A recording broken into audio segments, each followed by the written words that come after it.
I woke up at 6 in the morning on my granddaughter's wedding day, with my heart pounding so hard I could feel it in my throat. Something was wrong, terribly wrong. The smell hit me first, burning fabric, acrid and sharp. I opened my eyes and saw my bedroom bathed in the soft pink light of dawn, everything exactly as I'd left it the night before. Except for one thing. My Valentino dress, the one I'd spent 3 weeks selecting for Isabel's wedding, was lying on the floor in shreds. Not just wrinkled or accidentally torn, deliberately destroyed, ripped into strips like someone had taken scissors and methodically cut through every seam, every panel of fabric. The edges were singed, blackened with burn marks. My hands were shaking as I got out of bed. The Chanel suit I'd kept as backup, the navy blue one Richard gave me for our 30th anniversary, was in the same condition, destroyed. I opened my closet and felt my stomach drop. Every dress, every blouse, every pair of pants had been pulled out and ruined. Some cut, some burned, some both. 38 years of carefully curated wardrobe reduced to garbage in a single night. Someone had been in my house. While I slept, someone had walked into my bedroom and destroyed everything I owned. I grabbed my phone from the nightstand with trembling fingers. One notification. A voice message from Vivienne, my son's fiancée, received at 5:47 a.m. I pressed play, and her voice filled my bedroom, slurred and dripping with venom. "Hope you enjoyed your present, you disgusting old bitch. You think you're so much better than everyone with your fancy manners and your old money and your condescending little comments. Today you're going to show up at that wedding looking like the trash you really are, or you're not going to show up at all. Either way, I win." I played it again and again. Each time, the words hit harder, not because they hurt my feelings. I'd been called worse in my 35 years building a real estate empire, but because of what they revealed. Vivienne had done this. Vivienne had gotten into my house, destroyed my clothes, and left evidence. And she'd done it less than 48 hours before I was scheduled to sign over $25 million in stock shares to her and my son Jonathan as a wedding gift. I sat on the edge of my bed, still holding my phone, staring at the ruined Valentino on the floor. Richard's face flashed in my mind. My husband of 35 years, dead 3 years ago from a sudden heart attack at 62. He would have known what to do. He always knew. But Richard wasn't here, and I had to figure this out alone. The notification light was still blinking. I opened my messages and scrolled through. 3 texts from Isabel sent around midnight. "Grandma, can't sleep. So excited for tomorrow. Thank you again for everything.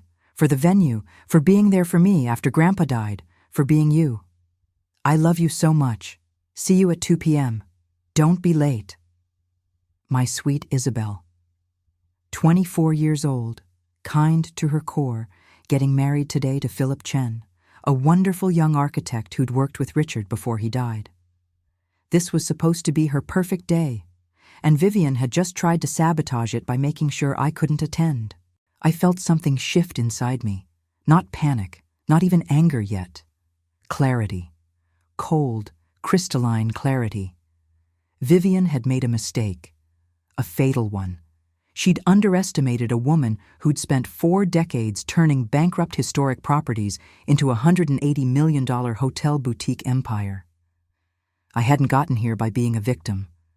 I stood up and walked to my bathroom, stepping over the destroyed clothes. My reflection in the mirror showed a 58-year-old woman with silver hair, green eyes, and the posture of someone who'd never backed down from a fight in her life. I looked tired, shocked, but not defeated. I opened the drawer where I kept my backup phone, the one I used for sensitive business dealings. I scrolled through contacts and found my attorney, Patricia Sorensen. She picked up on the second ring. "Margaret, it's 6:15 in the morning. What's wrong? I need you to cancel the stock transfer, immediately." Silence. Then, carefully, "The $25 million for Jonathan and Vivienne?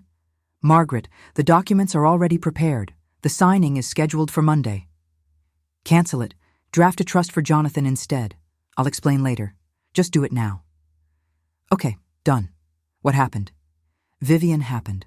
I'll send you an audio file. Keep it secure. I may need it. I hung up and forwarded the voice message to Patricia, then backed it up to 3 different cloud storage accounts. Evidence secured. Next step. I called Philip. He answered on the first ring, sounding groggy. Mrs. Thornfield, is everything okay? Philip, I need a favor. It's going to sound strange, but I need you to trust me. Of course, anything. At the reception tonight during the toasts, I need you to invite me to the stage. Can you do that? A pause. Does this have to do with Vivian? Smart boy. Yes. I'll do it. I saw something last week. The way she talked about you when she thought no one was listening. I almost said something, but I didn't want to ruin the wedding. You're not ruining anything, Philip. You're helping me protect my family. We hung up. I set the phone down and opened my secondary closet, the one I used for storing out-of-season clothes and travel outfits. Vivian hadn't found it. Thank God for the layout of this old house and its hidden storage spaces. I pulled out a simple black Alexander McQueen dress I'd bought for a business conference 2 years ago. Perfect. Not too formal, not too casual, elegant, powerful. I showered, letting the hot water steady my nerves. Applied my makeup carefully. 58 years on this earth had taught me how to make myself look put together, even when everything inside was chaos. By 7:30, I was dressed, composed, and ready. The wedding wasn't until 2 p.m. I had 6.5 hours. I made coffee, sat at my kitchen table, and thought through every detail. Vivian had committed several crimes: breaking and entering, destruction of property, harassment. She'd left a confession on my voicemail. She was either stupid, drunk, or both. Probably both. But why? The obvious answer was the money. $25 million. She knew it was coming. Jonathan had told her about the gift 2 months ago during a family dinner, glowing with pride that his mother trusted him enough to give him that kind of financial security. I'd watched Vivian's face when he said it. She'd smiled, but her eyes had turned calculating, cold. I'd seen that look before, in business negotiations with people who saw opportunities rather than relationships. The question was what to do now. I could call the police, have Vivian arrested before the wedding. But that would destroy the day for Isabel, and my granddaughter didn't deserve to have her wedding turned into a crime scene. It would also devastate Jonathan. My son was 32 years old, successful as an independent financial consultant, but emotionally naive. He'd fallen hard for Vivienne 2 years ago, blinded by her beauty and her carefully constructed persona of a sweet, ambitious young woman trying to make it on her own as a lifestyle influencer. I'd tried to warn him. 6 months ago, over dinner, I'd made a comment about real elegance coming from within, not from designer logos. Vivian had taken it personally. She'd excused herself from the table, and later Jonathan had called me, furious. "Mom, why can't you just accept her? She makes me happy. After Dad died, I thought I'd never feel this way again. Can't you be happy for me?" I'd backed off, told myself maybe I was being unfair, projecting my grief onto his relationship. Maybe Vivian really did love him. Maybe I was seeing problems that weren't there. But the problems kept surfacing. Small things. A pearl necklace that went missing after Vivian visited. She'd suggested maybe the housekeeper took it. Anonymous comments on online forums about controlling, wealthy mother-in-laws, with details specific enough that they had to be about me. Vivian always had excuses for why she couldn't attend family events, but her Instagram showed her at brunches with friends during those exact times. 2 months ago, Philip had pulled me aside at a family barbecue. "Mrs. Thornfield, I need to tell you something. I overheard Vivian and Jonathan arguing last week. She was pressuring him to ask you for an advance on the wedding gift. She said there was an investment opportunity she couldn't miss. Jonathan refused. He said he wouldn't ask his mother for money. Vivian called him weak. She said he was too scared to stand up to his mommy. I'd thanked Philip and told him I'd handle it. Then I'd done something I'd never done before in my life. I'd hired a private investigator. It felt like betrayal, investigating my own son's fiancée. But maternal instinct was screaming at me that something was wrong, and 58 years of life had taught me to trust that instinct. The report came back 3 weeks ago. Vivian Caldwell had $87,000 in credit card debt, accumulated over the past 4 years, maintaining the appearance of success on social media. She'd been fired from 2 previous jobs for misappropriating company resources. Nothing criminal enough to prosecute, but enough to not get references. Her career as a lifestyle influencer was barely making $2,000 a month. Everything about her life was a performance, a carefully constructed illusion designed to attract someone exactly like Jonathan. Someone kind, successful, and, critically, someone with a very wealthy mother. I'd kept that report in my safe, not knowing what to do with it. Confronting Vivian would push Jonathan away. Not confronting her meant potentially watching $25 million go to someone who'd already proven herself dishonest. Every night for 3 weeks, I'd lain awake, wrestling with the choice. Now, sitting in my kitchen on the morning of Isabel's wedding, staring at the backup of Vivian's vicious voicemail, the choice had been made for me. She'd revealed herself, not just her greed, but her cruelty. Her willingness to destroy someone's belongings, to traumatize them, to ruin an important family event out of spite and strategic calculation. My phone buzzed. A text from Jonathan. "Morning, Mom. Big day. Can't wait to see you all dressed up. You're sitting at the family table with me and Vivi. Love you." Vivi. He called her Vivi, like she was something sweet and harmless. I typed back. "Looking forward to it, sweetheart. Love you." I sent it and set the phone down. Tonight, at that reception, during those toasts, I was going to end this. Not for revenge, not even for the money, though $25 million was significant. I was doing it to protect my son. Jonathan might hate me temporarily. He might not speak to me for months, but eventually he'd understand. Eventually, he'd see that love sometimes means making people face painful truths. I finished my coffee and went back upstairs. The destroyed clothes were still scattered across my bedroom floor. I took photos, documented everything. Then I called my housekeeper, Rosa, who'd been with me for 15 years. "Rosa, I need you to come to the house before you go to the wedding venue. I need you to see something."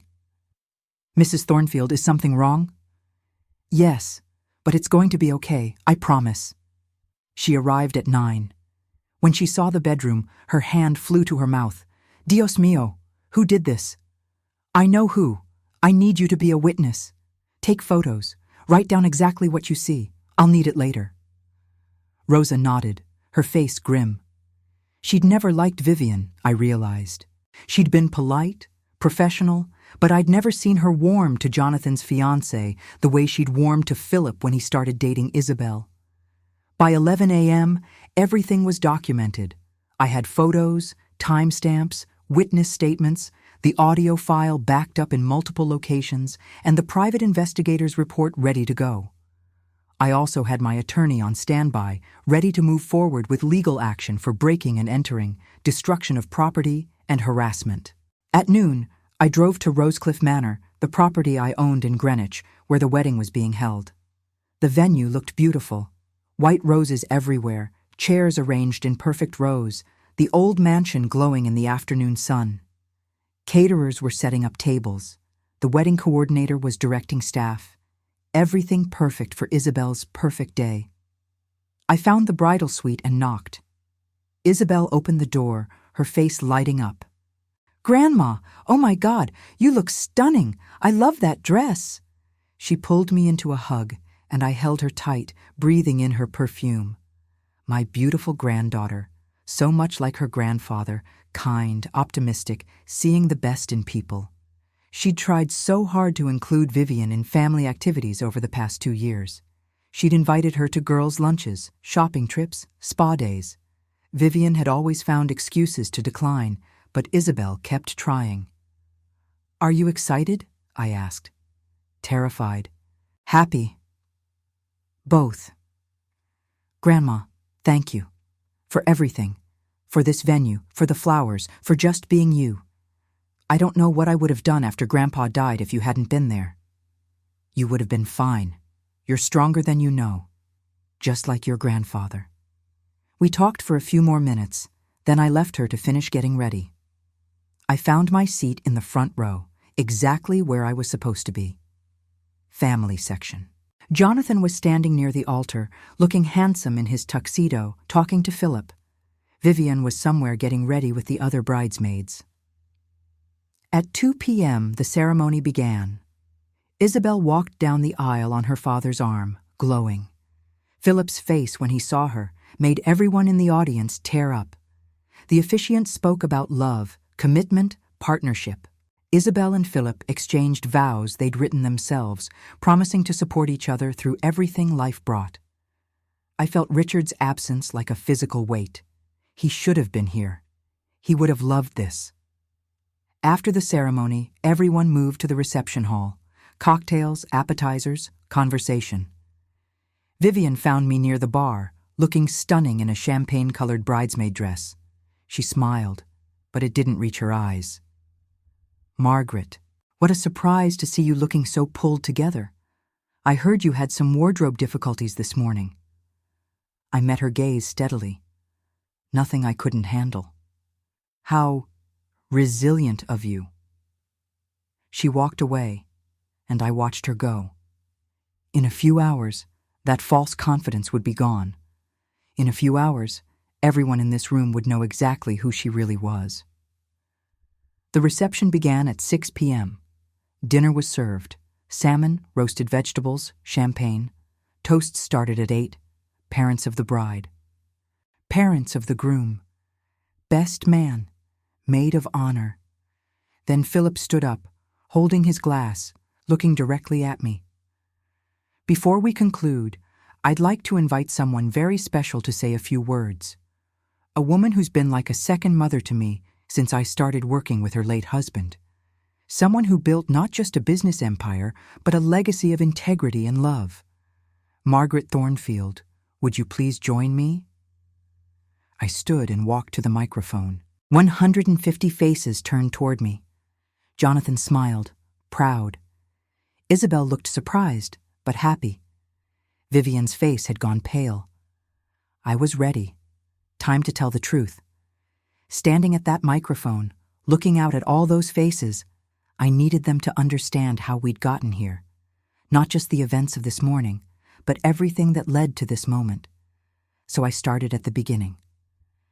3 years ago, I said, my voice steady, I lost my husband Richard in a sudden heart attack. He was 62 years old. We'd been married for 35 years, and I thought I knew what the rest of my life would look like. We'd built an empire together, turning bankrupt historic properties into boutique hotels. We had plans, travel, grandchildren, growing old together. I saw people nodding. Many of them had known Richard, had attended his funeral, had sent flowers and cards and casseroles. When Richard died, Jonathan was devastated. He was 29, successful in his own career, but losing his father broke something inside him. He withdrew, stopped socializing, threw himself into work 16 hours a day. As a mother, watching your child suffer and not being able to fix it is unbearable. I was grieving too, but I had to be strong for him. Jonathan was staring at me from his seat, his expression confused. He didn't know where this was going yet. 2 years ago, Jonathan met Vivian at a networking event. He came to my house the next week, glowing. Actually glowing. He hadn't smiled like that since his father died. He told me about this wonderful woman he'd met. Smart, ambitious, kind. He said she made him feel alive again. As a mother who'd watched her son suffer for a year, that was everything I wanted to hear. I paused, took a breath. This was the hard part, admitting my own mistakes. When Jonathan brought Vivian to meet me, I wanted to love her. I truly did. She was beautiful, charming, attentive to him. She asked all the right questions about our family, about the business, about how we'd built our wealth. At the time, I thought she was just genuinely interested. Looking back, I realized she was gathering information. Vivienne was frozen in her seat. Jonathan had turned to look at her, his face uncertain. Over the next year and a half, small things started bothering me. A pearl necklace disappeared after Vivienne visited my home. Nothing expensive by my standards, but it had been Richard's mother's. When I mentioned it, Vivienne suggested perhaps my housekeeper had taken it. The implication was subtle, but clear. A few weeks later, my housekeeper Rosa found it in a guest bathroom drawer, the same bathroom Vivienne had used that day. Rosa, sitting near the back, nodded vigorously. Several people turned to look at her. I told myself it was an accident. Maybe Vivienne had admired it, tried it on, forgotten she was wearing it. I didn't want to be the suspicious, controlling mother-in-law. I'd seen what that looked like in other families, and I'd promised myself I'd never be that woman. I took a sip of water someone had placed on the podium. My throat was dry, but my hands were steady. Then I started noticing other things.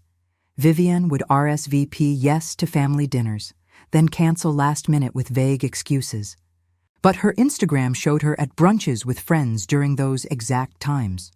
When I tried to include her in conversations about family history or traditions, she'd smile politely but change the subject. It felt like she was tolerating us, not joining us. Isabel was frowning now. I could see her thinking back, remembering times she'd tried to connect with Vivienne and been rebuffed. 6 months ago, we had a family dinner. Vivienne was wearing a Gucci belt with a prominent logo. I made a comment, admittedly not my finest moment, about how true elegance doesn't need to announce itself. I wasn't trying to insult her. I was trying to share something my mother had taught me, but Vivienne took it personally. Jonathan stood up. "Mom, what does this have to do with anything? You're embarrassing her." "Sit down, Jonathan," I said quietly. "Please, you need to hear this." Something in my voice made him obey. He sat, but his jaw was clenched. After that dinner, Vivienne excused herself. 20 minutes later, you called me, Jonathan. You were angry. You said I was being unfair to her, that I was judging her for not being old money, that I needed to accept your choice. You said after Dad died, you'd finally found happiness again, and I was trying to ruin it. Jonathan's face flushed. He remembered that conversation. I backed off completely. I apologized. I promised to give Vivienne space and time. I told myself maybe I was projecting my grief about Richard onto your relationship. Maybe I was seeing problems that didn't exist. So I stayed quiet. Even when more things happened. I pulled out my phone and opened the Notes app where I documented everything. 3 months ago, anonymous comments started appearing on online forums about controlling wealthy mother-in-laws. The details were specific. A widow who owned historic properties. A son who was too weak to stand up to his mother. A wedding gift of stock shares being used as manipulation. Only someone in this family would know those details. Gasps around the room. People were starting to understand. 2 months ago, Philip came to me privately. "Tell them what you told me, Philip." Philip stood, looking uncomfortable, but determined. I overheard Vivienne and Jonathan arguing. She was pressuring him to ask Mrs. Thornfield for an advance on the wedding gift. She said there was an investment opportunity. Jonathan refused. He said he wouldn't ask his mother for money. Vivienne called him weak. She said he was too scared to stand up to his mommy. Jonathan turned to Vivienne, his face pale. "Vivi, is that true?" Vivienne's mouth opened, but no sound came out. I continued. After that conversation with Philip, I did something I've never done before. I hired a private investigator. It felt like betrayal. It felt like I was being exactly the controlling mother-in-law I'd promised myself I'd never become. But something in my gut was screaming that my son was in danger. Not physical danger, but danger nonetheless. I pulled a folder from my bag, the investigator's report. The report came back 3 weeks ago. Vivienne has $87,000 in credit card debt, accumulated maintaining the appearance of success on social media. She was fired from 2 previous jobs for misappropriating company resources. Her career as a lifestyle influencer makes approximately $2,000 a month. Everything about her life is a carefully constructed performance. The room erupted in whispers. Jonathan looked like someone had punched him in the stomach. I kept that report in my safe. I didn't know what to do with it. Every night for 3 weeks, I lay awake trying to decide. If I confronted Vivian, I'd push you away, Jonathan. You'd think I was trying to control you. But if I stayed silent and signed over $25 million to someone with this history, I'd be failing my responsibility as a mother and as a steward of the wealth your father and I built. I closed the folder and set it on the podium. This morning, I woke up at 6 a.m. to the smell of burning fabric.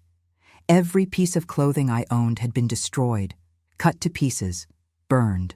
Someone had broken into my house while I slept and systematically destroyed my wardrobe. They left my jewelry. They left my cash. They left everything of monetary value. But they destroyed every item of clothing, ensuring I'd have nothing appropriate to wear to my granddaughter's wedding. The room was completely silent now. Even the servers had stopped moving. That someone left me a voice message at 5:47 this morning. I'm going to play it now. I apologize for the language, but everyone needs to hear this. I pulled up the audio file and pressed play. Vivian's drunken voice filled the reception hall through the microphone system. Hope you enjoyed your present, you disgusting old bitch. You think you're so much better than everyone with your fancy manners and your old money and your condescending little comments. Today you're going to show up at that wedding looking like the trash you really are, or you're not going to show up at all. Either way, I win. The silence after the recording ended was deafening. Then chaos. People talking over each other. Jonathan stood frozen, staring at Vivian. Vivian's face had gone from pale to red to pale again. That voice message was sent 48 hours before I was scheduled to sign over $25 million in stock shares to Jonathan and Vivian as a wedding gift. The paperwork was already prepared. The signing was scheduled for Monday morning. Vivian knew this. She's known for 2 months since we announced it at a family dinner. I looked directly at Vivian. You thought you could destroy me, humiliate me, force me to either miss my granddaughter's wedding or show up looking disheveled and broken. You thought you'd win either way. If I didn't come, I'd look like the bitter mother-in-law who couldn't handle her son's happiness. If I came looking unprepared, I'd look incompetent and pathetic. You thought you had me cornered. Vivian finally found her voice. This is insane. You're making this up. You're manipulating everyone because you can't stand that Jonathan chose me. I pulled out my phone again. I have photos of my destroyed bedroom taken at 6:30 this morning. Time-stamped. I have my housekeeper Rosa's witness statement. I have the audio file, which forensic analysis can verify is your voice.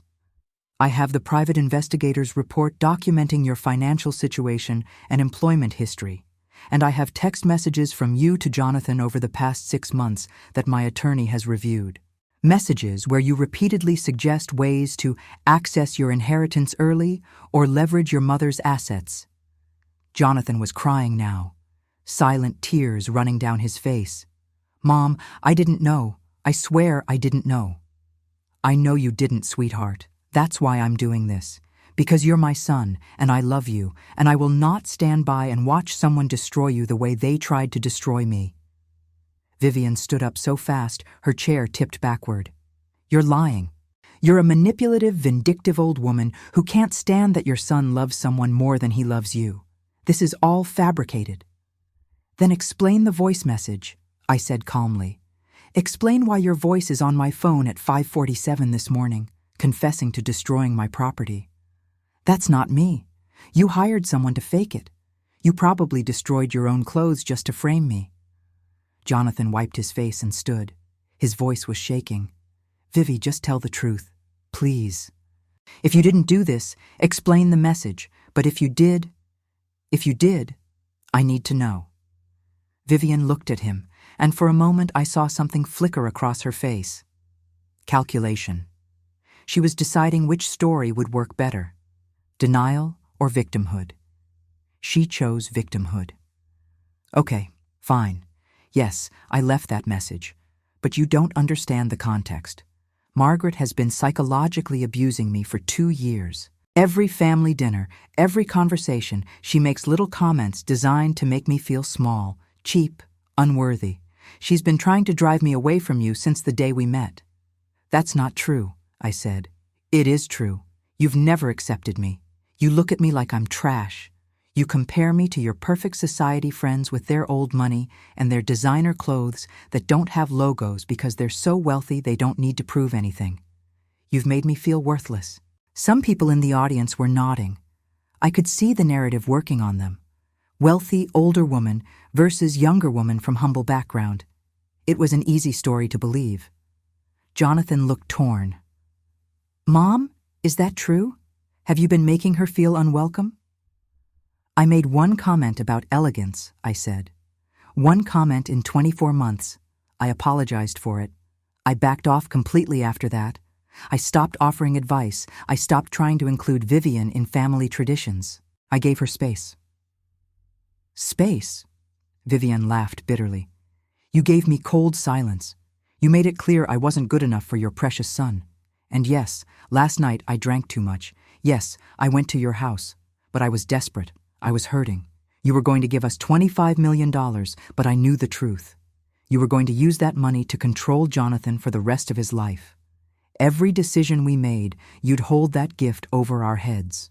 That's not how trust funds work, I said. The money would have been yours. No strings, but that doesn't matter anymore because I canceled the transfer this morning. The room erupted again. Jonathan's face went white. You what? I called my attorney at 6:15 this morning and canceled the stock transfer. The $25 million is not going to you and Vivian. Instead, I'm setting up a trust fund for you, Jonathan. You'll be able to access it in 2 years, after you've had time to heal from this relationship and demonstrate sound judgment. You can't do that, Vivian hissed. That money was promised to us. Nothing was signed. It was a verbal promise, and I've retracted it based on new evidence of your character and intentions. Vivian turned to the crowd, her voice rising. Do you all see this? This is what wealth does to people. It makes them think they can control everyone around them. She's using money as a weapon to punish me for not being good enough for her perfect family. But the crowd wasn't buying it anymore. Too many people had heard the audio. Too many had seen the evidence. A woman near the back called out, You broke into her house. You destroyed her property. That's not being unwelcome, honey. That's criminal. Vivian's face twisted. I was protecting myself. She's been plotting against me for months.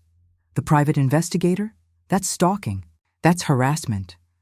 That's due diligence, my attorney Patricia said from her seat. She'd arrived during the ceremony, as I'd asked her to. Mrs. Thornfield had reasonable suspicion that her son was entering a relationship with someone who had deceptive intentions. Background checks are completely legal. Isabel stood up, her wedding dress rustling. Vivian, you tried to ruin my wedding. You destroyed my grandmother's clothes so she couldn't be here. How could you do that? I didn't try to ruin your wedding. I tried to make a point. Your grandmother needed to be taught a lesson about humility. The mask was slipping. The sweet, victimized persona was cracking, and underneath was something cold and calculating. Jonathan was seeing it now. I could see the realization dawning on his face. 3 months ago, I continued, Vivian started posting anonymous comments on online forums. Comments about controlling wealthy mother-in-laws who use money to manipulate their children. She included details only someone in our family would know. My investigator tracked the IP address. The posts came from Vivian's apartment. Vivian's eyes went wide. She hadn't known I had that information. 2 months ago, Vivian tried to convince Jonathan to ask me for an advance on the wedding gift. She told him there was an investment opportunity. When he refused, she called him weak. Philip overheard that conversation. Philip nodded. I did. I almost said something that day, but I didn't want to cause problems. I'm sorry I waited so long. 1 month ago, I said, Vivian created a fake Instagram account and started following my friends. She posted photos of expensive restaurants and luxury items, tagging locations near my properties. She was building a narrative that she was already living the wealthy lifestyle. Several of my friends mentioned it to me, confused about who this woman was claiming to be part of our social circle. I pulled out printouts of the Instagram account. Photos of Vivian at high-end restaurants, designer boutiques, luxury hotels, all strategically tagged and timed. The problem with building a false life on social media, I said, is that it's expensive. Vivian accumulated $87,000 in debt over 4 years trying to maintain this illusion. She needed that $25 million, not to build a life with Jonathan, to pay off her debts and fund the lifestyle she'd been faking.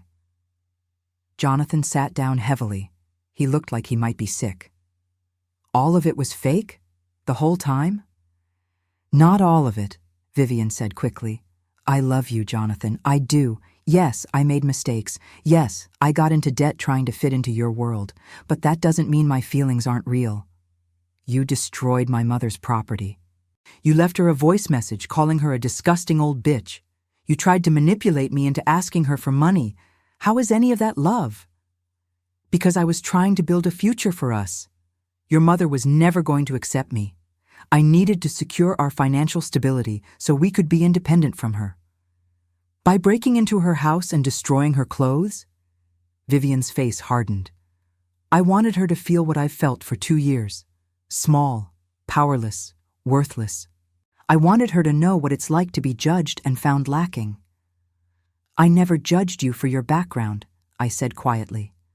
I judged you for your character. And this moment is proving I was right to do so. Vivian pointed at me, her hand shaking with rage. You think you're so superior.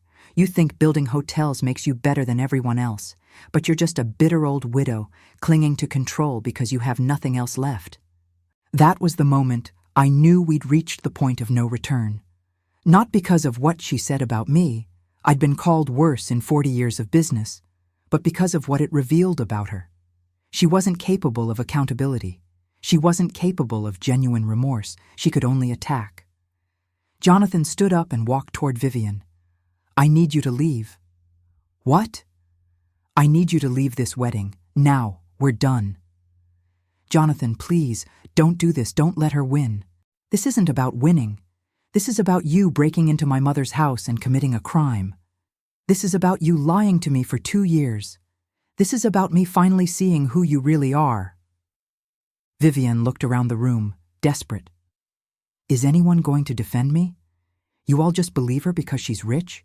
Because she has lawyers and private investigators? No one spoke. The evidence was too clear. The audio message, the documented debts, the anonymous online posts, the witness statements. It wasn't about wealth or class. It was about behavior. Security guards appeared at the edge of the room. I'd alerted them earlier that we might need assistance. Vivian saw them and her face crumpled.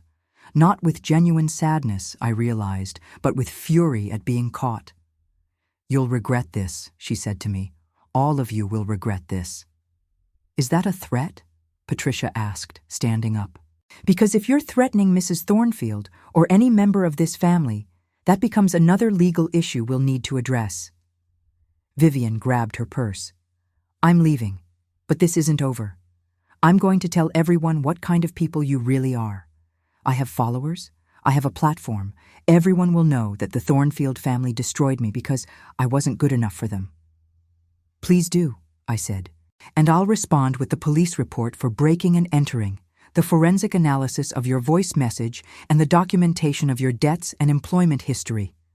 I'm sure your followers will find it very enlightening. Vivian walked toward the exit, her heels clicking on the marble floor. She turned back once. I hope you're happy, Jonathan.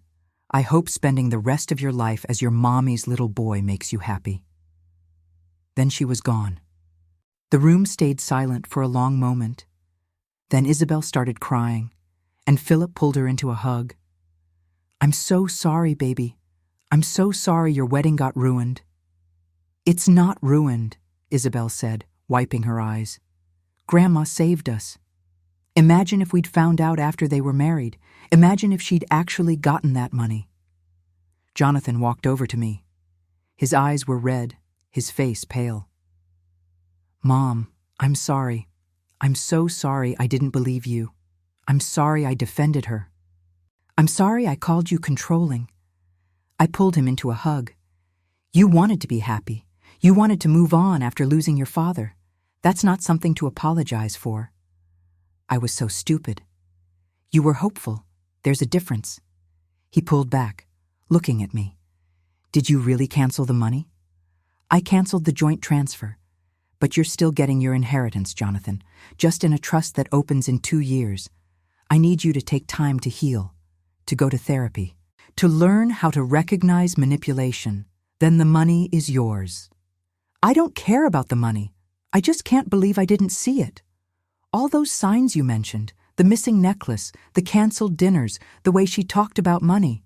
How did I miss all of that?" "Because you were grieving. Because you wanted someone to help you feel whole again. Manipulators are experts at finding vulnerable people and exploiting their needs." Patricia approached us. "Margaret, I've called the police. They'll want a statement about the break-in and property destruction. I've also prepared a restraining order against Vivienne. She's not to come within 500 feet of you, your home, or any family member." "Thank you, Patricia." The wedding coordinator approached nervously. "Mrs. Thornfield, should we continue with the reception? Or would the couple prefer to end the evening?" I looked at Isabel and Philip. "It's your wedding. What do you want to do?" Isabel wiped her eyes and looked at Philip. He squeezed her hand. "We want to celebrate," she said. "We're married. We love each other. We're not letting Vivian take this day away from us." The coordinator nodded and signaled to the band. Music started playing. Slowly, conversations resumed. People approached us, offering support, expressing shock at what they'd witnessed. Several of Jonathan's friends pulled him aside, apologizing for not seeing the red flags earlier. My friend Catherine, who'd known me for 30 years, hugged me tightly. "Margaret, that took courage, standing up there and exposing all of that in front of everyone. I'm proud of you. I had to. I couldn't let her destroy my son." "How long have you known?" "Suspected? Since the day I met her?" Something felt off, but I didn't have proof until 3 weeks ago when the investigator's report came back. Even then, I wasn't sure what to do. Until this morning, when she made the choice for me. Catherine shook her head. "The audacity, to break into your house and destroy your clothes and then show up at the wedding like nothing happened." She thought she'd won. She thought I'd either stay home humiliated or show up looking disheveled. She didn't count on me having backup clothes or the spine to fight back. Well, she definitely knows now. The rest of the evening passed in a blur. Isabel and Philip had their first dance. Cake was cut. Toasts were made, though the atmosphere was different now. Subdued, but also relieved. Like everyone had witnessed a poison being extracted from the family body. Jonathan stayed close to me all night. We didn't talk much, but I could feel him processing everything. At one point, he said, "Dad would have seen through her immediately, wouldn't he? Your father was a good judge of character, but he also would have understood why you didn't. You have a kind heart, Jonathan. Don't let this experience make you cynical." How can I trust anyone again? The same way you trusted before, but with better boundaries. Therapy will help, time will help, and knowing the red flags will help. Around 11 p.m., the police arrived. I gave my statement, showed them the evidence, played the audio message. They took photos of the documentation. The officer, a woman in her 40s, looked at me with respect. "Ma'am, this is one of the most thorough evidence packages I've ever seen for a property crime. You could teach a class. 40 years in business teaches you to document everything. We'll be issuing a warrant for Ms. Caldwell's arrest, breaking and entering, destruction of property, harassment. She's looking at serious charges." Jonathan overheard this and flinched. Despite everything, he still cared about her. That would take time to heal. By midnight, most guests had left. Isabel and Philip departed for their honeymoon suite. Jonathan helped me gather my things. As we walked to the car, he said, "Can I stay with you tonight? I don't want to go back to my apartment." "Of course, your room is always ready." We drove in silence. When we got home, Jonathan saw my bedroom with the destroyed clothes still scattered on the floor. I'd been too busy to clean it up. He stood in the doorway, his face stricken. "She really did all this?" "She really did." He helped me bag everything for evidence, then for disposal. My beautiful Valentino dress. Richard's anniversary gift Chanel suit. 38 years of memories reduced to garbage bags. But they were just clothes. Material possessions. They could be replaced. What mattered was that my son was safe. My family was protected. And the truth had been revealed before any more damage could be done. 3 days after the wedding, I was in my home office reviewing contracts when my phone rang. Unknown number. I almost didn't answer, but something made me pick up. "Mrs. Thornfield, this is Detective Sarah Morrison with Greenwich PD. I'm calling about the Vivian Caldwell case." My chest tightened. "Yes, Detective. Have you arrested her?" "That's why I'm calling. We went to her apartment with the warrant yesterday. She's gone. Cleared out completely. Neighbors say they saw her loading suitcases into a car around midnight the night of the wedding. We've issued a warrant, but she's currently evading arrest." I sat down slowly. "Where would she go?" "We're checking with family. Her parents live in Newark. We've got officers watching their house, but so far, no sign of her. I wanted to warn you. People who run often escalate before they disappear completely. Has she tried to contact you or any family members?" "Not that I know of. Let me check with my son." I called Jonathan immediately. He was at work, but answered on the first ring. "Mom? What's wrong?" "Has Vivian tried to contact you?" Silence. Then quietly, "Yes, she called last night from a number I didn't recognize. I didn't answer, but she left a voicemail." "What did it say?" "Hold on." I heard him fumbling with his phone. Then Vivian's voice played through the speaker, completely different from the drunk, venomous tone of her first message. This time she sounded broken, desperate. "Jonathan, please, please call me back. I know I messed up. I know I did something terrible. But I was scared. Your mom has so much power and I felt so small. I panicked. I need help, Jonathan. I'm in a really dark place right now. If you ever loved me, please just talk to me. Please." My son's voice was raw. "She's called 6 times, different numbers each time. I haven't answered or called back." "Good. Keep it that way. The police are looking for her. She's evading arrest." "What? Why would she run? That just makes everything worse." "People make irrational decisions when they're desperate. Jonathan, I need you to be very careful. If she contacts you again, don't respond. Call the detective immediately." "You think she'd hurt me?" I didn't want to scare him, but I needed him to take this seriously. "I think she's unpredictable. She broke into my house and destroyed my property. She left a threatening voicemail. And now she's running from the police. I don't know what she might do." After we hung up, I called Patricia. "I need security, for myself, for Jonathan, for Isabel and Philip. Already arranged. I had a feeling this might escalate. Security team will be at your house within the hour." True to her word, 2 security professionals arrived at noon. Former police officers, now working private security. They installed cameras, reinforced locks, and one of them stationed himself in a car outside my house. Jonathan got similar protection at his apartment. That night, I couldn't sleep. I kept thinking about Vivian's voice in that message to Jonathan. The manipulation was so calculated, playing the victim, invoking their relationship, making herself sound vulnerable and in need of rescue. She was trying to get him to break the restraining order, to contact her, to give her an opportunity to spin a new story. At 2 a.m., my phone buzzed, text from an unknown number. "You destroyed my life, everything I worked for, everything I built. You took it all away because you couldn't stand that Jonathan chose me over you." I didn't respond. I took a screenshot and forwarded it to Detective Morrison. Another text came through. I loved him. I really did. Maybe not at first, but I grew to love him. And you poisoned him against me. You planted doubts. You hired people to spy on me. You're the criminal, not me. Then another. That $25 million was supposed to save me. I could have paid everything off, started fresh, been the woman Jonathan thought I was.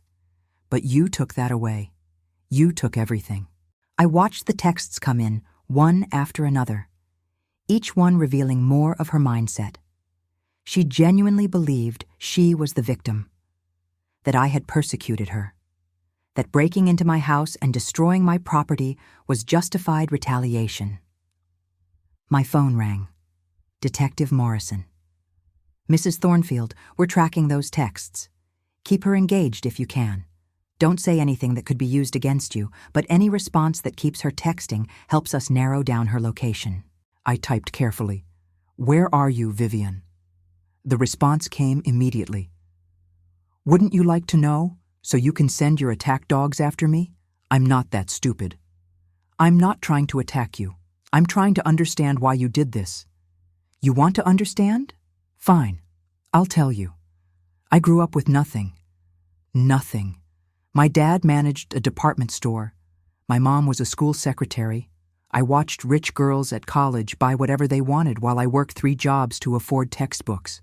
I watched them travel, party, live without worry, and I promised myself I'd never be that powerless again. Another text. Then I met Jonathan.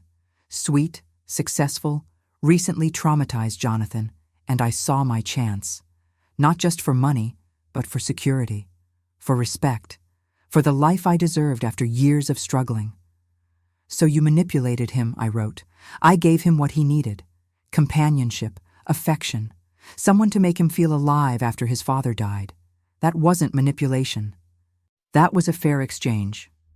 And the $25 million? That was my reward. For 2 years of playing the perfect girlfriend, for tolerating your condescending comments, for pretending to care about your boring family traditions, I earned that money. Detective Morrison's voice came through my other phone, which I had on speaker. Got her. She's at a motel in Stamford. Officers are en route. My hands were shaking. I kept texting to buy them time. Vivian, you didn't have to do any of this if you'd just been honest with Jonathan. Honest? Honest? You think honesty works in this world?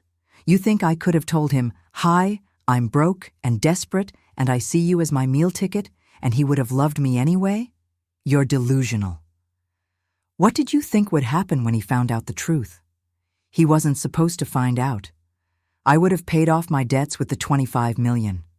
Quit social media. Become the woman I pretended to be. Fake it till you make it, right? But you couldn't let that happen. You had to dig into my past. You had to expose me. You exposed yourself when you broke into my house. I was drunk. I was angry. You have no idea what it's like to be so close to salvation and watch it slip away because some rich bitch decides you're not good enough. My phone buzzed with a text from Detective Morrison. We have her, taken into custody without incident. I let out a breath I didn't know I'd been holding. It was over. One final text came through from Vivian's phone, but I knew it wasn't her typing. This is Detective Morrison, suspect in custody, phone being held as evidence. Thank you for your cooperation, Mrs. Thornfield. I sat in my dark office, staring at my phone, feeling the weight of the past 3 days finally settling on my shoulders. Vivian had been arrested. She'd face charges. Justice would be served. But I felt no triumph. Only exhaustion and sadness for what could have been if she'd made different choices. Jonathan called at 2:30 a.m. Mom, the police just called me. They got her. I know. She was texting me. They tracked her location. What did she say? The truth, finally. That she saw you as a transaction. That she planned to use the money to transform herself into the person she pretended to be. Silence. Then, part of me still wants to believe she loved me. Maybe she did, in her own way. But love built on lies and manipulation isn't love, Jonathan. It's performance. I know. I need time to process all this. Take all the time you need. I'm here. After we hung up, I went to my bedroom window and looked out at the security car parked outside. Tomorrow, I'd start replacing my destroyed wardrobe. Next week, Jonathan would start therapy. Next month, we'd begin healing. But tonight, I allowed myself to feel the full weight of what had happened. My son had been deceived. My family had been threatened. And I'd had to stand in front of 150 people and expose someone's darkest secrets to protect the people I loved. It was necessary. It was right. But that didn't make it easy. 2 weeks after Vivian's arrest, Patricia called me with news I'd been dreading. Margaret, Vivian's attorney is filing a motion to dismiss. They're claiming the evidence was obtained illegally and that you violated her privacy by hiring a private investigator. I set down my coffee carefully. Can they actually get the charges dismissed? It's unlikely, but they're going to try. There's also something else. They're planning to sue you for defamation. They're claiming you slandered her at the wedding and destroyed her reputation and career. I laughed, but there was no humor in it. Her career as an influencer built on lies and debt? The career where she makes $2,000 a month pretending to be wealthy? I know, it's frivolous, but it means we're going to court. She's fighting back, and she's doing it publicly.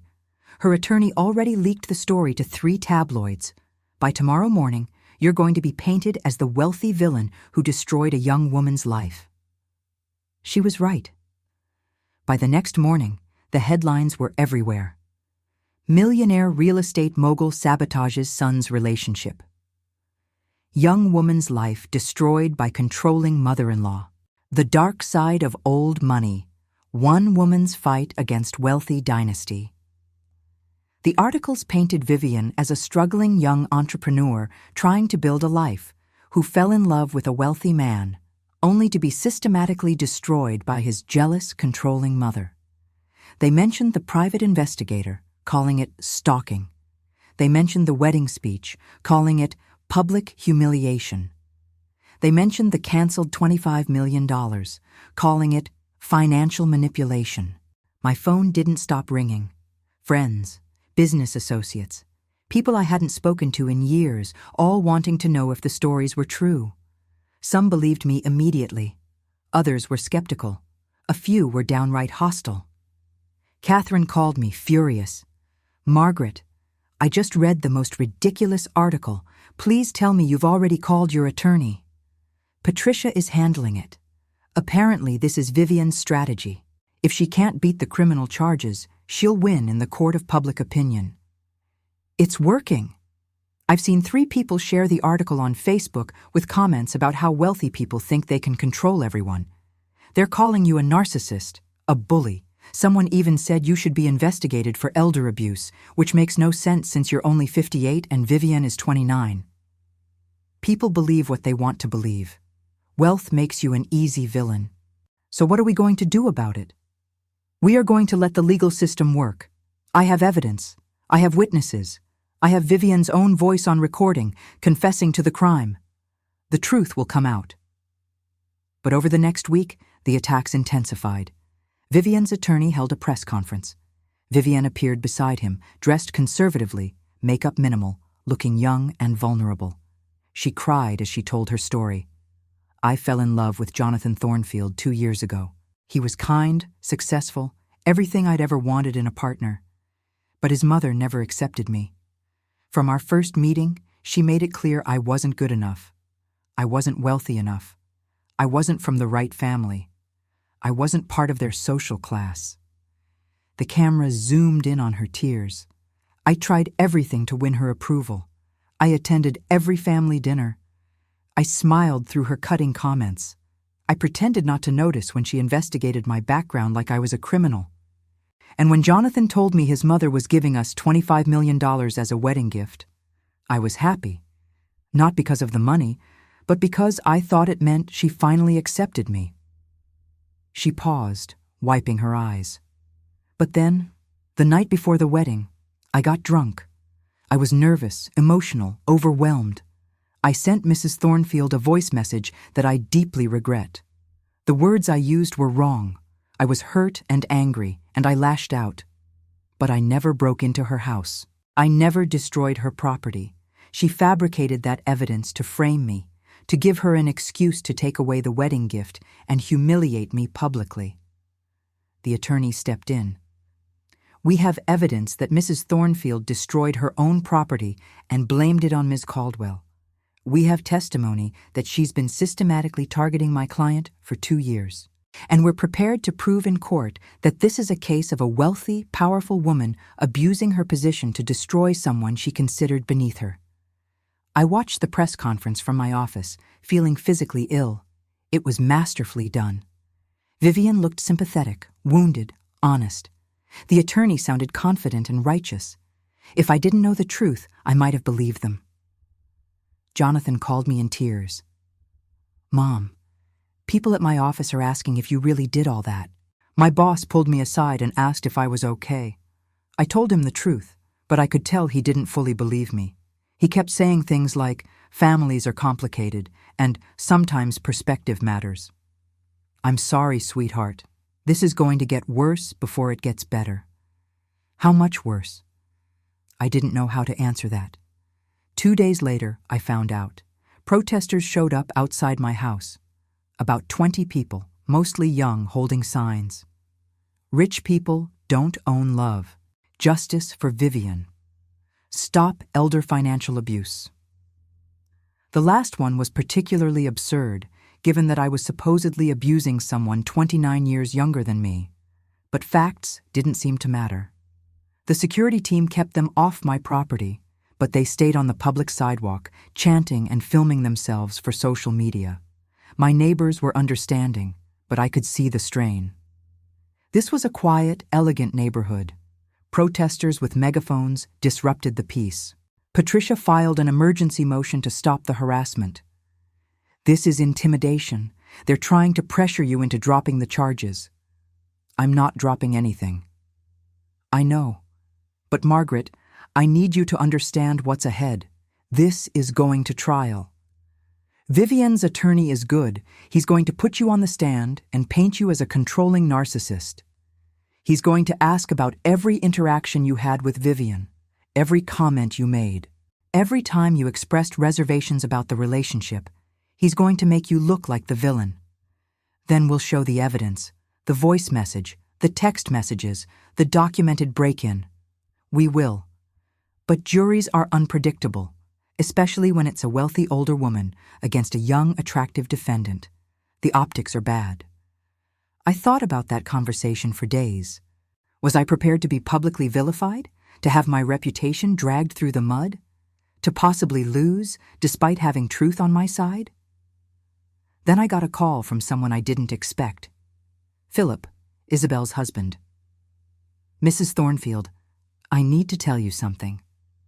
I should have mentioned it earlier, but I was trying to protect Isabel.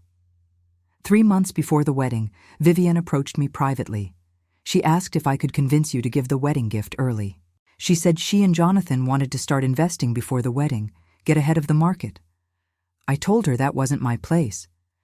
Then she said something that really bothered me." "What did she say?" "She said, people like Margaret don't understand what it's like to need money.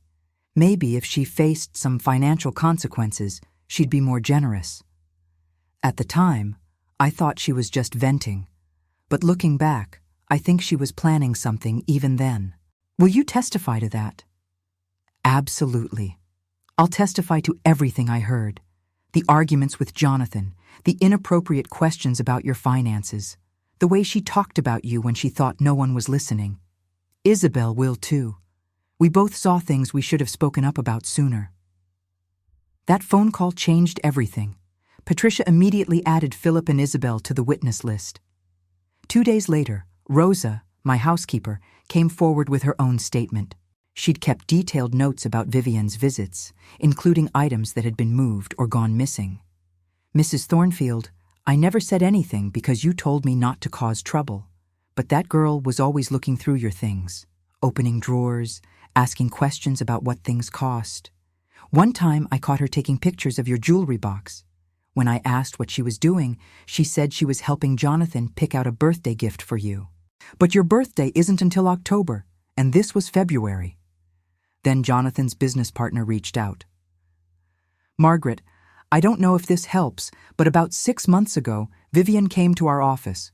She wanted to discuss investment opportunities. She asked detailed questions about Jonathan's finances, his client list, his potential earnings. At the time, I thought she was just interested in his work, but the questions were very specific. What percentage did he charge? What were his largest accounts? How much was he personally worth? I told Jonathan it seemed odd, but he said she was just trying to understand his career. Piece by piece, the truth emerged. Not just from my perspective, but from everyone who'd interacted with Vivian over the past 2 years, a pattern of manipulation, calculation, and deception. Patricia compiled it all into a comprehensive legal response. The trial was set for 2 months out. In the meantime, the court of public opinion continued to rage. But something started to shift. People who knew me personally began speaking up. Business partners wrote letters to newspapers defending my character. Catherine organized a group of friends who'd known me for decades to counter the narrative. Margaret Thornfield is one of the most ethical people I've ever met, one letter read. In 30 years of business dealings, she's never once used her wealth to bully or manipulate. The idea that she'd fabricate evidence is absurd to anyone who actually knows her.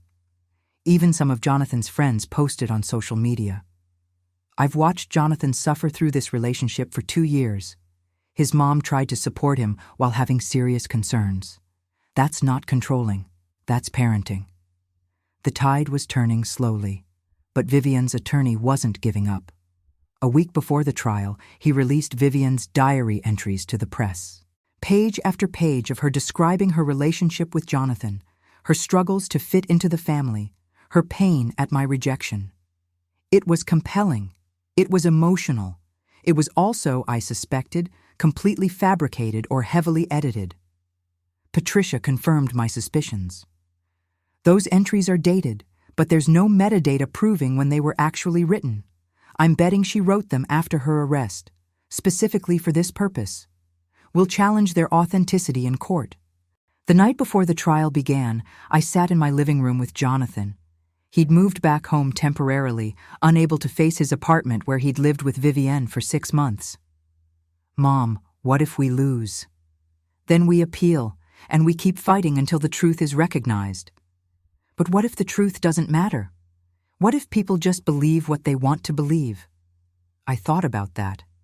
Maybe some people will. But the people who matter, our family, our real friends, people who actually know us, they know the truth.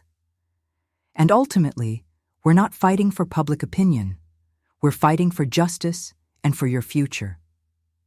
So you learn to recognize manipulation, so you heal, so you can trust again someday. He leaned his head on my shoulder like he used to when he was a little boy. I'm sorry I didn't believe you earlier. About Vivian, about all of it. You believed what you needed to believe to feel happy. That's not something to apologize for. Do you think Dad would be disappointed in me? I thought about Richard, about how much he'd loved Jonathan, about the conversations we'd had when Jonathan was growing up, planning for his future, hoping he'd find someone worthy of him. Your father would be proud of how you're handling this. Facing the truth is harder than staying in denial. You chose the hard path. That takes courage. The next morning, we walked into the courthouse together. Photographers everywhere, reporters shouting questions. Vivian arrived with her attorney, playing her role perfectly. Modest dress, minimal jewelry, the picture of innocent victimhood. But I had something she didn't have. I had the truth. And I had faith that eventually, truth would be enough. The trial was about to begin. The trial lasted 3 days. 3 days of testimony, evidence, cross-examination, and emotional exhaustion. Patricia presented our case methodically. The voice message where Vivian confessed to destroying my property.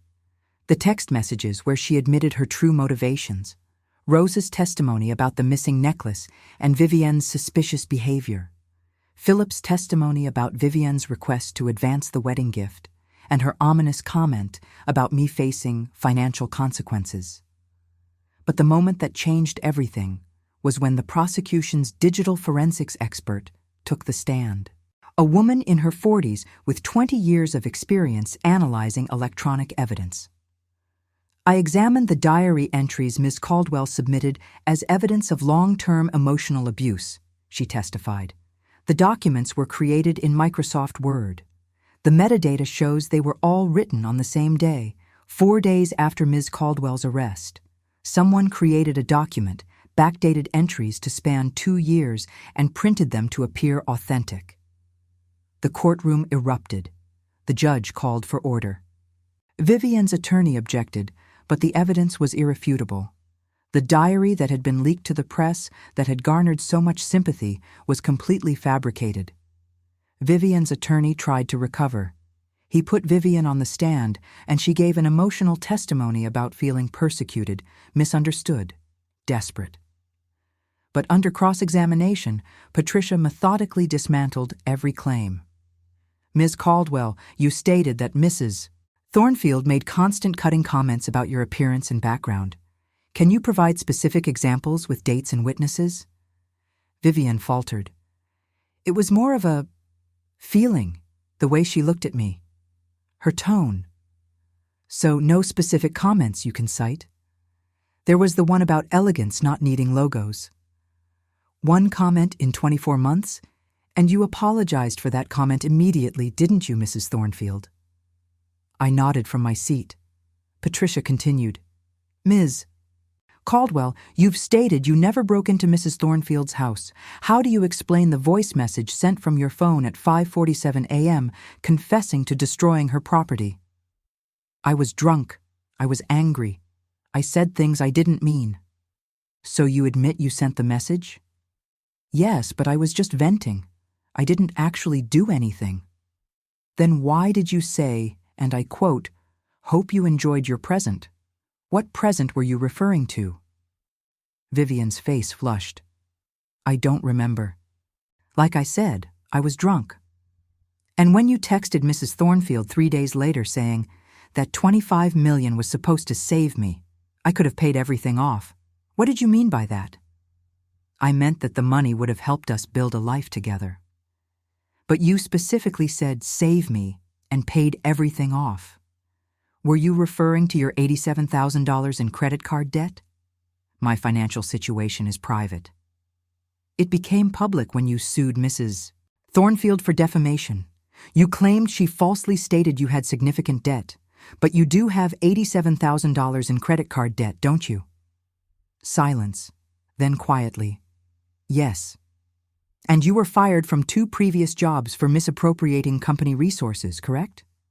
That was a misunderstanding. 2 separate misunderstandings at 2 separate companies? Patricia kept going, each question more pointed than the last. By the end of cross-examination, Vivienne's credibility was destroyed. The jury's faces said everything. They'd seen through her. The verdict came back after only 2 hours of deliberation. Guilty on all criminal charges, breaking and entering, destruction of property, harassment. The civil defamation suit against me was dismissed with prejudice. The judge made a statement before sentencing. Ms. Caldwell, you targeted a vulnerable man who'd recently lost his father. You manipulated him, deceived him, and when his mother rightfully investigated your background, you retaliated with criminal behavior. Then you attempted to manipulate public opinion with fabricated evidence. This court finds your actions calculated, malicious, and deserving of significant consequences. Vivienne was sentenced to 18 months in prison, 3 years probation, and ordered to pay restitution for my destroyed property.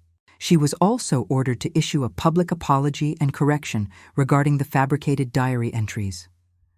As the bailiff led her away, Vivienne looked at me one last time. Not with hatred, not with remorse, with something closer to disbelief. Like she still couldn't understand how she'd lost, how truth had won over performance. Outside the courthouse, reporters swarmed us. This time, the questions were different. Mrs. Thornfield, how does it feel to be vindicated? Mrs. Thornfield, do you have a message for other families dealing with similar manipulation? I gave a brief statement. I'm grateful the legal system worked. I'm grateful the truth came out. And I hope this serves as a reminder that love built on deception isn't love at all. Real relationships require honesty, even when honesty is difficult. Jonathan stood beside me, his hand in mine. He'd testified too, admitting how blind he'd been, how he'd ignored red flags because he wanted to be happy. It had been painful to watch him on the stand, but also healing. He was facing the truth now. No more denial. Over the next 2 months, life slowly returned to normal. The protesters disappeared. The tabloid articles stopped. People who'd believed Vivian's story quietly reached out to apologize. I accepted their apologies graciously. Misinformation spreads quickly, and I understood why people had been sympathetic to what appeared to be a young woman targeted by a powerful older one. Jonathan moved into his own apartment again, but we had dinner together twice a week. He'd started therapy, working through the manipulation, the grief over his father, and the fear of trusting again. My therapist says I was a textbook target, he told me over dinner one night. Recently traumatized, financially stable, close relationship with parent. Vivian probably picked me specifically because I checked all the boxes. Does knowing that help? It does, actually. It means I wasn't uniquely stupid. I was just vulnerable. There's a difference. Isabel and Philip came back from their extended honeymoon glowing. Despite everything, their marriage had started strong. "Grandma, thank you," Isabel said, hugging me tightly. "I know it wasn't easy exposing everything at our wedding, but imagine if you'd waited, if she'd actually gotten that money and married Uncle Jonathan. It would have been so much worse." She was right. The timing, as painful as it was, had prevented far greater damage. I did transfer money to Jonathan, eventually. $15 million in a trust that opened after he completed 2 years of therapy and demonstrated healthy boundaries in relationships. For Isabel and Philip, I gifted them a property worth $8 million to start their architecture and design firm. They were already booking clients, creating beautiful spaces, building something real together. The remaining $2 million from the original $25 million gift went to a nonprofit I established, the Richard Thornfield Foundation for Financial Literacy and Manipulation Awareness. It provided free counseling and resources for people who'd been targeted by financial predators. Richard would have loved that, turning something painful into something helpful. 6 months after the trial, I was in my office when I received a letter. Prison stationery. Vivian's handwriting. I almost threw it away, but curiosity won. I opened it. "Mrs. Thornfield, I'm writing this because my therapist here says I need to take accountability. I don't know if I can do that completely, but I can admit some things. I did target Jonathan. I did see him as a solution to my problems, and I did convince myself that I deserved that money because I'd earned it by playing a role for 2 years. I was wrong. I see that now. Not because I'm in prison, but because I've had time to think about what I lost. Not the money. Jonathan. He really did love me, and I threw that away because I couldn't get past my own desperation and greed. I don't expect forgiveness. I just wanted you to know that you were right about me, completely right, and I'm sorry for what I put your family through."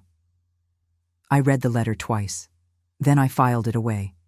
Forgiveness would take time, if it came at all. But acknowledgement was a start. 1 year after the wedding, I stood in my bedroom where Vivian had destroyed my clothes. Everything had been replaced. New wardrobe, new security system, new locks. But more importantly, new understanding. I'd learned that protecting the people you love sometimes requires difficult choices, public confrontation, legal battles, temporary estrangement. But I'd also learned that truth, when backed by evidence and spoken with conviction, does prevail. Not always quickly, not always cleanly, But eventually, Jonathan came over that evening with flowers. "Happy anniversary, Mom. 1 year since you saved my life." "I didn't save your life. I just stopped someone from stealing it." "Same thing." We sat on my back patio, watching the sunset, talking about everything and nothing. He told me about a woman he'd met at a coffee shop, how they'd talked for an hour, how he'd noticed her kindness to the barista, her genuine laugh, the way she didn't ask about his family wealth or his finances. "I'm not ready to date yet," he said, "but it felt good to notice those things, to see green flags instead of just missing red ones. That's growth. I learned from the best." I smiled. Richard's face flashed in my mind. He would have been proud of how Jonathan had handled this, how we'd all handled this, together, honestly, with courage. The sun set over Greenwich, painting everything gold and pink. My family was healing. My conscience was clear. And I'd learned that sometimes the greatest act of love is refusing to stay silent when someone you care about is in danger, even if that silence would be easier, even if speaking up costs you something, even if the truth is painful, because in the end, truth is all we have, and it's always, always worth fighting for.